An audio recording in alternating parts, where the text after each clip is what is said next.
Hi guys, we're back to another book today. We are, and I didn't feel like recording tonight, but when I started reading this book that I got in a swap, I felt like I did need to record it because I related to it so much from when I moved to Florida from North Carolina when I was going into the 6th grade, and this book resonates so much. And I feel like a lot of kids need to hear something like this about change. Alexander, who's not, do you hear me? I mean it, going to move, by judithviorst, illustrated by Robin Price Glasser.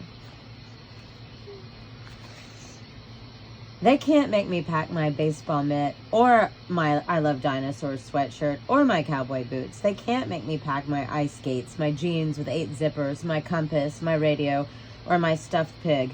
My dad is packing, my mom is packing, my brother Nick and Anthony are packing. I'm not packing. I'm not going to move.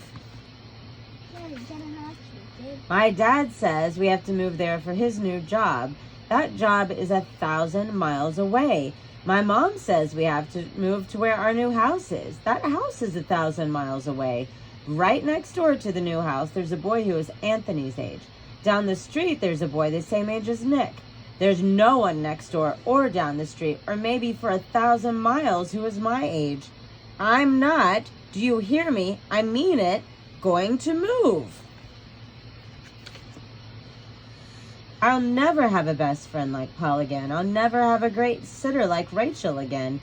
I'll never have my soccer team or my carpool again. I'll never have kids who know me, except my brothers, and sometimes they don't want to know me. I'm not packing. I'm not going to move. Nick says I'm a fool and should get a brain transplant. Anthony says I'm being immature.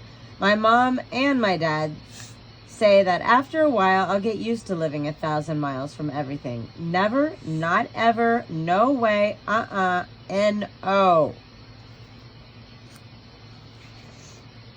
I maybe could stay here and live with the Baldwins. They've got a dog. I've always wanted a dog. I maybe could stay here and live with the Rooneys. They've got 6 girls. They always wanted one boy.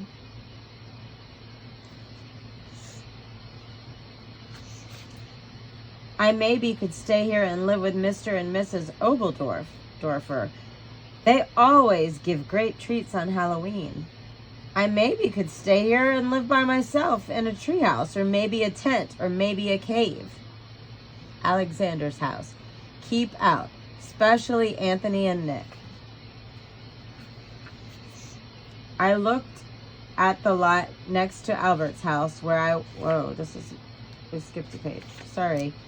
Nick says I could live in a zoo with all the other animals. Anthony says I'm being immature. My dad says I should take a last look at all my special places. I'm taking a look, but it won't be my last. I looked at the Rooney's roof, which I once climbed out on, but then I couldn't climb back in until the fire department came and helped me. I looked at Pearson's drugstore, where they once said my mom had to pay them $80 when I threw a ball in the air that they almost caught. Sorry, when I threw a ball in the air that I almost caught. I looked at the lot next to Albert's house, where I once and for all learned to tell which was poison ivy. I looked at my school, where even Miss Noop, the teacher I once spilled the goldfish bowl on, said she'd miss me. I looked at my special places where a lot of different things happen, not just different bad, but different good, like winning the sack race, like finding that flashlight, like spitting farther than Jack 3 times in a row. Like selling so much lemonade that my dad said I would probably have to pay taxes. My dad was just making jokes about paying taxes. I wish he was just making jokes about having to move. I'm not. Do you hear me? I mean it. Going to move. Nick says I'm acting like a puke face. Anthony says I'm being immature. My mom says to say a last goodbye to all my special people. I'm saying goodbye, but it won't be my last. I said goodbye to my friends, especially Paul, who is almost like having another brother, except for he doesn't say puke face or immature. I said goodbye to my neighbors, especially Swoozy, who's almost like having a dog, except she's the Baldwin's dog instead of mine. I said goodbye to Rachel, who taught me to stand on my head and whistle with 2 fingers, but she said don't try to do both at the same time. I said goodbye to Seymour, the cleaner, who, even if it was gum wrappers or an old tooth, always saved me the stuff I leave in my pockets. I said a lot of goodbyes to a lot of people, and I got a lot of hugs and kisses, enough hugs and kisses to last for a person's whole life. I said a lot of goodbyes, except for I'm staying right here. I'm not going to move. When the movers come to put my bedroom furniture on their truck, maybe I'll barricade my bedroom door. When my dad wants to tie my bicycle to the roof rack on top of the station wagon, maybe I'll lock up my bike and bury the key. When my mom says, finish packing up, it's time for us to get going, maybe she'll look around and she won't see me. I know places to hide where she'll never find me, like behind the rack of clothes at Seymour the Cleaners, like underneath the piano in Eddie's basement, like inside the pickle barrel at Friendly's Market, or maybe I could hide in the weeds in the lot next to Albert's house. Now that I know how to tell which is poison ivy, I'd rather have poison ivy than have to move. My dad said it might take a while, but I'll find a new soccer team. He says it might take a while, but I'll find boys my age. He also says that sometimes when a person moves away, his father might need to let him get a dog to be his friend till he makes some people friends. I think that Swoozy too would be a good name.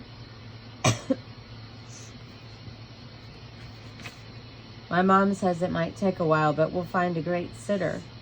She says it might take a while, but we'll find a cleaner who even saves my gum wrappers and old teeth. She also says that sometimes when a person moves away, his mother might let him call his best friend long distance. I already know his telephone number by heart.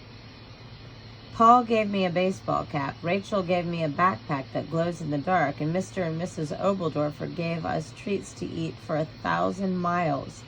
Nick says if I'm lonesome in my new room all by myself, he might let me sleep with him for a little while. Anthony says that Nick is being mature. My dad is packing, my mom is packing, my brother Nick and Anthony are packing. I don't like it, but I'm packing too. They better not try to move anymore when we get to where we're going to go.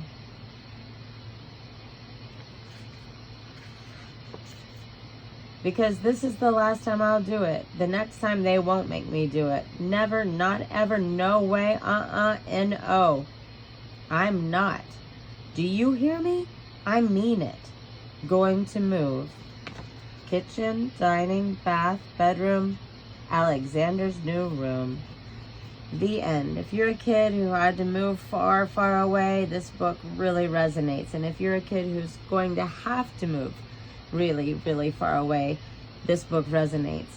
And resonates means it's something that you'll feel in your heart and that you'll understand and feel like you are understood. And I really feel that way about this book. We hope you enjoyed it. Have a great night.